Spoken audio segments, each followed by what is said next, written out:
Apa yang sebenarnya berlaku sehingga pertahanan negara sangat mudah dibolosi menerusi gerakan bola hantaran jauh? Apakah ianya berpunca daripada kurangnya kefahaman tentang peraturan terbaru atau masalah komunikasi? Agak berbahaya melebihi paras pusat. Bola tinggi dan Jepun mendapatkan satu. Sakumaniwa dalam minit yang terakhir berikan satu gol untuk Jepun dan dengan kecemerlangan Zaimi Madris. Perkara sama turut terjadi ketika kekalahan besar kepada tuan rumah India tempoh hari. Apakah Arul punya solusinya tersendiri? Kita kena manage bola tinggi tu. Kita dah kecuaian dari segi bola tinggi. Bermula juga dengan first man kita. Kita punya first man kena lebih aktif dan agresif supaya dia tak dapat overhead. Ya, definitely kita kena rectify isu ni. The rules is very clear. Bila dia receive you kena 5 meter. Tetapi macam tadi tu ada juga rules bila orang first man tu touch bola tu kena di kawalan dia. Bola tu tak ada di kawalan dia. Bola tu melantun ke jauh. So kita patut allowed to be defending that ball. Benda tu memang orang kata apa? Kita ada training tapi lepas ni kami kena lebih berdisiplin dan lebih kena sharp lagi lah benda-benda yang defending dalam circle entry kita kan. So bagi saya tak ada apa pun yang kita nak kelang kabut. So kita cuma manage mana yang kita boleh manage dan kita organize mana yang kita boleh organize di dalam tournament ni. Kami ada video, kami ada analisis semua. So benda ni kami akan berdisiplin lah, lebih berdisiplin lah. Dari sudut positif pula, jentera serangan The Speedy Tigers bergerak sebagai satu unit dengan penekanan terhadap keberadaan pemain yang tepat pada waktunya. Skuad negara berperang dengan masa untuk memperbaiki kelopongan ketika bertahan khususnya bagi gerakan bola hantaran jauh pasukan lawan menjelang pertemuan dengan Korea Selatan pada aksi terakhir Liga Sepusingan sebelum skuad negara sekali lagi dijangka bertemu dengan Korea Selatan di peringkat separuh akhir. Kalnunis dari Chennai, India, Nadi Arena. Lakal Nunis ke ingatkan Syarukan tadi. Okey guys, kita lihat sedikit statistik pertemuan di antara Malaysia dan Korea Selatan. Tahukah anda bahawa rekod terbaik Malaysia mengatasi Korea Selatan adalah pada tahun 2018 dengan keputusan 4-2. Ketika itu dalam aksi trofi juara Asia dan 33 gol berjaya dihasilkan oleh Speedy Tigers sejak 2012.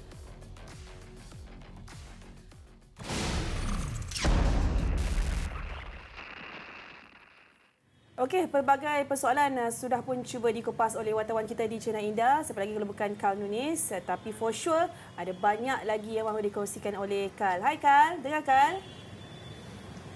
Hai, Suzana dengan juga Dayang, dengar dengan baik. Alright, cantik. So pertama sekali Karl, kita nak tahu bagaimana agaknya keadaan kem hoki negara kita selepas Arul kongsikan dia masih lagi belum happy sepenuhnya walaupun Malaysia dah kembali rekodkan kemenangan.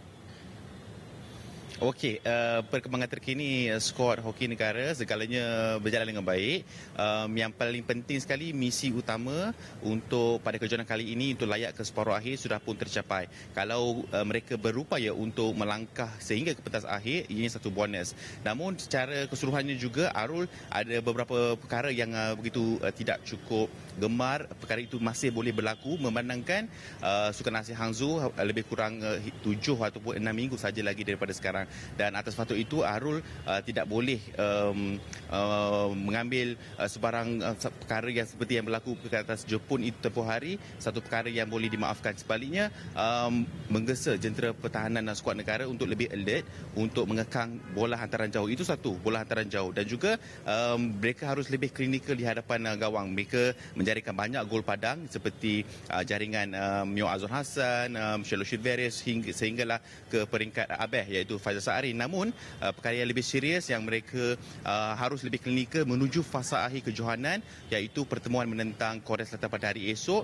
Dan seperti saya kongsikan sebentar tadi, mereka dijangka sekali lagi untuk bertemu dengan Korea Selatan. Dua pertemuan yang ke atas Korea Selatan ini bagaikan deja vu apabila mereka sebelum hadir di bumi India ini mereka berguru di Korea Selatan, beraksi 4 perlawanan persahabatan bersama dengan Korea Selatan. Dan itu antara orang cakap perjalanan skuad negara menuju ke fasa yang terbaik, menuju Sukan Asia Hangzhou. Segalanya berjalan dengan baik, cuma kecederaan tidak boleh elak. Seperti saya kongsikan dalam Twitter di Eswa Arena juga, Ashafi Hassan terpaksa diketepikan dan digantikan dengan pemain simpanan iaitu Najib Abu Hassan. Yang selebihnya baik-baik saja. Okey, Carl. Good to know lah yang kita berada dalam persiapan yang terbaik. Tapi nak tahu jugalah dari pandangan peribadi Carl sendiri. Kemenangan ke atas Jepun, adakah, maafkan saya, ketika bertemu dengan Jepun, adakah itu sememangnya kekuatan sebenar yang ada pada pasukan Malaysia, Carl? Tidak ada yang saya rasa itu hanyalah kekuatan 60% daripada The Spirit Tigers. Selebihnya mereka masih lagi gagal menyaingi intensiti ketika menyerang dan juga ketika bertahan.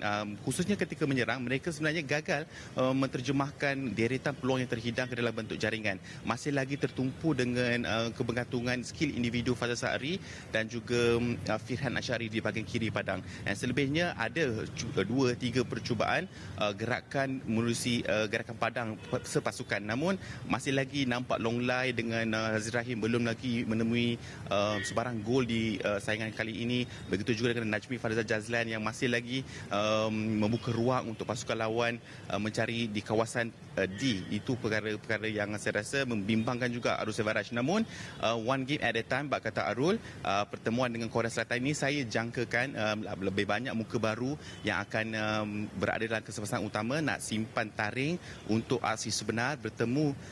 Saya fikir bertemu dengan Korea Selatan di separuh akhir sekali lagi. Kerana apa? India akan bertemu dengan Pakistan pada malam ini dan saya fikir India akan memenangi perlawanan tersebut dan selaku juara Liga Sepusingan mereka akan menentang pasukan di tempat yang keempat. Malaysia 2 dan ketiga akan beraksi sekali lagi dalam separuh akhir dan dua pertemuan ini akan menguji kekuatan sepasukan The Spirit Tigers skuad kendalian Arul Sevaraj. Okey, Kak, walaupun awak dah cover sikit tadi, kita tahu bahawa sekarang ini kita melihat kepada keperluan untuk next game di mana Malaysia dan Korea sudah pun layak ke separuh akhir. Cuma nak tahu apakah Kak merasakan cukup untuk Arul turunkan reserve team saja untuk rehatkan pemain utama ataupun mungkin guna peluang ni untuk kita eksperimen sebab kita akan jumpa Korea lagi untuk separuh akhir nanti. Itulah jawapan yang saya nantikan daripada coach Arul Sevaraj. Saya fikir selepas daripada activation mode dan juga sesi analisa video kita akan dapatkan perkembangan daripada Arul Sevaraj. Namun dari pemerhatian saya nampak akan ada 2 ataupun 3 pemain yang akan direhatkan seperti Razi Rahim dan Najmi Farizal Jazlan. Namun berehat mereka itu bukanlah terus tak main pada aksi ini. Mereka akan melakukan rotation berkala. Namun saya fikir pemain-pemain yang Khalid Hamirin di bahagian tengah akan terus diperkerahkan untuk memberikan satu pengalaman yang berharga bertemu dengan Korea. Dan bagi pihak Korea pula, saya ingin kongsikan di sini iaitu pertahanan berpengalaman mereka berusia 39 tahun, Lee Nam Yong, disahkan tidak dapat meneruskan baki saingan musim ini selepas tercedera buku lali pada aksi yang terdahulu. Dan begitu juga dengan pakar pukulan sudut penalti mereka, Jang Jong Hyun, yang mengadu sakit belakang pada aksi yang terakhir selepas mereka tewas kepada India semalam. Nampak gayanya kedua-dua pasukan akan memperagakan lapisan kedua pemain terbaik mereka.